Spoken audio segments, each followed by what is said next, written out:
Car mirror touch ಮಾಡಿದ್ದಕ್ಕೆ chase ಮಾಡಿ murder ಮಾಡಿದ್ದಾರೆ. ಬೆಂಗಳೂರಿನಲ್ಲೊಂದು ಬೆಚ್ಚಿ ಬೀಳಿಸುವ ರೋಡ್ ರೇಜ್ ಕೇಸ್ ದಾಖಲಾಗಿದೆ. ಒಂದು ಸಣ್ಣ ರೋಡ್ ರೇಜ್ ಕೇಸ್ ಇದೀಗ ಕೊಲ್ಲಿಯಲ್ಲಿ ಅಂತ್ಯ ಆಗಿದೆ. ಅವರ ಬೈಕ್ ಸವಾರ ಸಾವನ್ನಪ್ಪಿದ್ದಾರೆ, ಮತ್ತೊಬ್ಬರ ಸ್ಥಿತಿ ಗಂಭೀರ ಆಗಿದೆ. ಪುಟ್ಟೇನಹಳ್ಳಿ ಶ್ರೀರಾಮ ಲೇಔಟ್ನಲ್ಲಿ ನಡೆದಿದ್ದಂತಹ ಘಟನೆ ಇದು.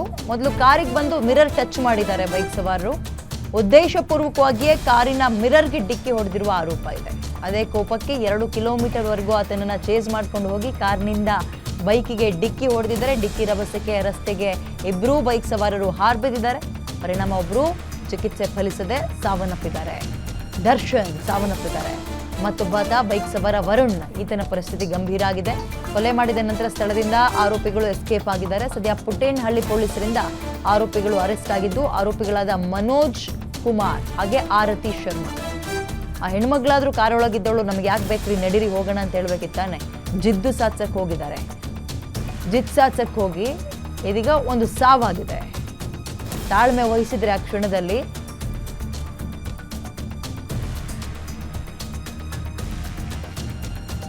ಓಕೆ. ಸಾವನ್ನಪ್ಪಿರೋ ಹುಡುಗನ ಗಮನಿಸ್ತಾ ಇದ್ದೀರಿ, ದರ್ಶನ್ ಅಂತ. ಮತ್ತೊಬ್ಬಾಕೆ ಆರತಿ ಶರ್ಮಾ ಅಂತ, ಈಕೆನೆ ಕಾರ್ ಆಕ್ಸಿಡೆಂಟ್ನಲ್ಲಿ ಈಗ ಆರೋಪಿ. ಗಾಡಿಗೇನೋ ಟಚ್ ಆಯಿತು ಅನ್ನೋ ಕಾರಣಕ್ಕೆ ಇವ್ರು ನಿಲ್ಲಿಸದೆ ಹೋದ್ರೋ ಏನೋ, ಇವರಿಗೆ ಕೆರಳಿದ್ದಾರೆ ಇವರು. ಪರಿಣಾಮ ಚೇಸ್ ಮಾಡ್ಕೊಂಡು ಹೋಗಿದ್ದಾರೆ. ಹತ್ತತ್ರ 2.5 ಕಿಲೋಮೀಟರ್ ಚೇಸ್ ಮಾಡ್ಕೊಂಡು ಹೋಗಿ ಅಡ್ಡ ಹಾಕಿ ಇಳಿಸಿ ಮಾತಾಡ್ಬೇಕು ತಾನೆ. ಆಕ್ಸಿಡೆಂಟ್ ಮಾಡಿದ್ದಾರೆ, ಬೀಳ್ಸಿದ್ದಾರೆ. ಕೆಳಗೆ ಬೀಳ್ತಾ ಇದ್ದಂತೆ ಹುಡುಗರು ಹೆಲ್ಮೆಟ್ ಹಾಕಿದ್ರೋ ಇಲ್ವೋ ಗೊತ್ತಿಲ್ಲ, ಸಾವನ್ನಪ್ಪಿದ್ದಾನೆ.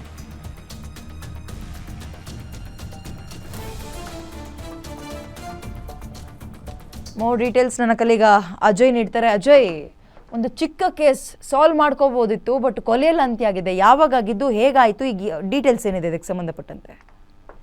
ಖಂಡಿತವಾಗ್ಲೂ ವಿದ್ಯಾ, ಏನಂದ್ರೆ ಬೆಂಗಳೂರಿನಲ್ಲಿ ರೋಡ್ ರೇಜ್ ಪ್ರಕರಣಗಳು ದಿನದಿಂದ ದಿನ ಜಾಸ್ತಿ ಆಗ್ತಾ ಇದೆ. ಇನ್ನು ಈ ಒಂದು ವಿಚಾರವಾಗಿ ರೋಡ್ ರೇಜ್ ಕೇಸ್ ನಲ್ಲಿ ಹೊಡೆದಾಟ ಏನಾದ್ರು ಆಗಿದ್ದೆ ಆದಲ್ಲಿ ಅವ್ರ ಮೇಲೆ ರೌಡಿ ಶೀಟ್ ಕೂಡ ಓಪನ್ ಮಾಡ್ತೀವಿ ಅಂತಾನು ಕೂಡ ಪೊಲೀಸರು ಎಚ್ಚರಿಕೆ ಕೊಟ್ಟಿದ್ರು ಕೂಡ ಏನು ವಾಹನ ಸವಾರರು ಮಾತ್ರ ಇದರಿಂದ ಎಚ್ಚೆತ್ಕೊಳ್ತಿಲ್ಲ. ಈಗ ಕೇವಲ ಒಂದು ಕಾರ್ನ ಮಿರರ್ ಟಚ್ ಆಗಿದ್ದಕ್ಕೆ ವಿಚಾರಕ್ಕೆ ಈಗಾಗಲೇ ಒಂದು ಕೊಲೆ ಕೂಡ ಆಗಿರುವಂತದ್ದು. ಇನ್ನು ಪುಟ್ಟೇನಹಳ್ಳಿ ಪೊಲೀಸ್ ಠಾಣಾ ವ್ಯಾಪ್ತಿಯಲ್ಲಿರುವಂತಹ ಶ್ರೀರಾಮ ಬಡಾವಣೆಯಲ್ಲಿ ಕೂಡ ಇದೇ ತಿಂಗಳ 25ನೇ ತಾರೀಕು ಈ ಒಂದು ಘಟನೆ ನಡೆದಿರುವಂತದ್ದು.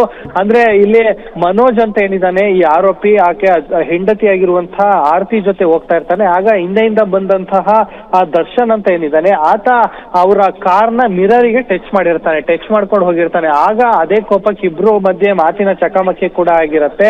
ಆಗ 2 ಕಿಲೋಮೀಟರ್ ಇಬ್ಬರನ್ನು ಕೂಡ ಚೇಸ್ ಮಾಡ್ಕೊಂಡು ಹೋಗಿ ಅಲ್ಲಿ ಅವರನ್ನ ಗುದ್ದಿ ಅಲ್ಲಿಂದ ಅವ್ರು ಎಸ್ಕೇಪ್ ಆಗಿರ್ತಾರೆ ಗಂಡ ಹೆಂಡತಿ. ಆದ್ರೆ ಈ ಒಂದು ಕೇಸನ್ನ ನೋಡಿದಂತ ಪೊಲೀಸ್ ಏನಿದ್ದಾರೆ ಇದು ಕೇವಲ ಆಕ್ಸಿಡೆಂಟ್ ಕೇಸ್ ಅಂತ ಹೇಳಿ ಜೆಪಿ ನಗರ ಸಂಚಾರ ಪೊಲೀಸರು ಬಂದು ಆ ನಂತರ ಆ ಒಂದು ಕೇಸನ್ನು ಕೂಡ FIR ಕೂಡ ಮಾಡ್ಕೊಂಡಿರ್ತಾರೆ. ಯಾಕಂದ್ರೆ ಅಲ್ಲಿ ಆಕ್ಸಿಡೆಂಟ್ ಆಗಿದ್ರಿಂದಾಗಿ ಟ್ರಾಫಿಕ್ ಪೊಲೀಸರು ಬಂದಿರ್ತಾರೆ. ಆದ್ರೆ ಎಲ್ಲೋ ಒಂದ್ ಕಡೆ ಇದು ಒಂದ್ ರೀತಿ ಅನುಮಾನಕ್ಕೆ ಕೂಡ ಕಾರಣ ಆಗಿರುತ್ತೆ. ತಕ್ಷಣ ಅಲ್ಲಿದ್ದಂತ ಕೆಲವೊಂದು CCTV ಫುಟೇಜಸ್ ಅನ್ನ ಚೆಕ್ ಮಾಡಿದಂತ ಟ್ರಾಫಿಕ್ ಪೊಲೀಸ್ ಗೊತ್ತಾಗತ್ತೆ ಇವರು ಇಲ್ಲಿ ಬೇಕು ಅಂತಾನೆ ಇಲ್ಲಿ ಕಾರನ್ನ ಗುದ್ದಿದ್ದಾರೆ ಅಂತ ಹೇಳಿ. ಯಾಕಂದ್ರೆ ಗಂಡ ಹೆಂಡತಿ ಏನಿದ್ದಾರೆ ಅಲ್ಲಿ ಬಿದ್ದಿದ್ದಂತಹ ಕೆಲವೊಂದು ಕಾರ್ನ ಪಾರ್ಟ್ಸ್ ತಗೊಳ್ಳೋದಕ್ಕೆ ಮತ್ತೆ ಮಾಸ್ಕ್ ಅನ್ನ ಧರಿಸಿ ಅದೇ ಸ್ಪಾಟ್ಗೆ ಬಂದಿರ್ತಾರೆ. ಅದೆಲ್ಲವನ್ನು ಕೂಡ ಕ್ಲಿಯರ್ ಮಾಡೋದಕ್ಕೆ, ಅಂದ್ರೆ ಕ್ರೈಮ್ ನಡೆದಂತ ಜಾಗದಲ್ಲಿ ಕ್ರೈಮ್ ಸ್ಪಾಟ್ ಅಲ್ಲಿ ಎವಿಡೆನ್ಸ್ ಗಳನ್ನ ನಾಶ ಮಾಡೋದಕ್ಕೆ ಕೂಡ ಅದೇ ಸ್ಪಾಟ್ಗೂ ಕೂಡ ಬಂದಿರ್ತಾರೆ. ಅದೇ ಸಂದರ್ಭದಲ್ಲಿ CCTV ಕೂಡ ಅದೆಲ್ಲವೂ ಕೂಡ ಕ್ಯಾಪ್ಚರ್ ಆಗಿರುತ್ತೆ. ತಕ್ಷಣ ಪೊಲೀಸರು ಕೂಡ ಕಂಟಿನ್ಯೂ CCTV ನ ಚೆಕ್ ಮಾಡೋದಕ್ಕೆ ಶುರು ಮಾಡಿದಂತ ಸಂದರ್ಭದಲ್ಲಿ ಗೊತ್ತಾಗುತ್ತೆ ಇದು ರೋಡ್ ರೇಜ್ ಆಗಿರುತ್ತೆ. ಆನಂತರ ಇವರು ಗುದ್ದಿ ಬೇಕು ಅಂತ ಸಾಯಿಸಿದ್ದಾರೆ ಅಂತ ಹೇಳಿ ತಕ್ಷಣ ಆನಂತರ